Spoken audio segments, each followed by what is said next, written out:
रेगिस्तान में दो ताकतवर आदमी एक पानी से भरा हुआ पवित्र प्याला खोजते हैं।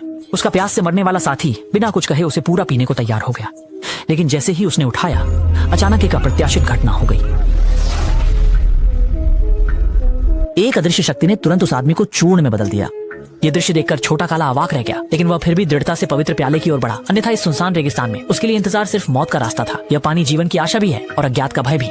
उसके दिमाग में तनाव था। उसने सावधानी से प्याले को उठाया और हैरानी की बात यह थी कि कुछ भी असामान्य नहीं हुआ। फिर उसने बड़े घूंट में उसे पी लिया। तभी जब वह आनंद ले रहा था, जमीन पर एक दृश्य ने उसके दिल को झकझोर दिया। सूखी रेत जो आंखों के सामने घास के मैदान में बदल रही थी, कुछ ही समय में पूरे रेगिस्तान में फैलकर एक हरा भरा जंगल बन गई। और इसी के साथ वह अपनी जीवन की चोटी पर पहुंच गया। कई साल बाद वो संजीवनी के रूप में संतबे द्वारा दिए गए महाशक्ति से इस क्षेत्र के गांव वालों का इलाज करने लगा और उसी समय उसे अपने जीवन का सच्चा प्यार मिला।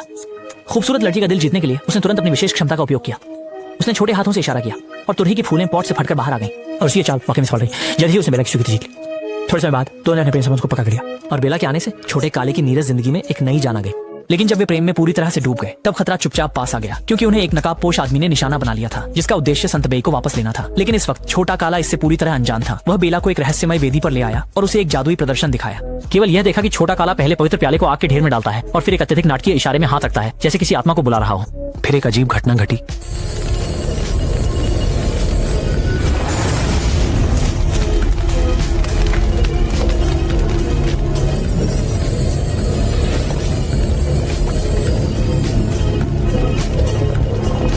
ये नहीं सोचा था कि पानी पीने का प्याला अचानक प्राचीन दिव्य तलवार में बदल जाएगा। और ठीक जब छोटा काला बहुत उत्साहित था, तभी वह चेहरा चकाचौंध में डूबे हुए उस व्यक्ति के सामने मुखौटा पहने व्यक्ति अचानक प्रकट हुआ। उसकी प्रेमिका बेला ने देखा और तुरंत उसे रोकने का प्रयास किया। तीनों तुरंत ही तनाव की स्थिति में आ गए, जैसे किसी भी क्षण टकराव होने वाला हो। मुखौटा न्याय से सेवा नहीं करता। उसने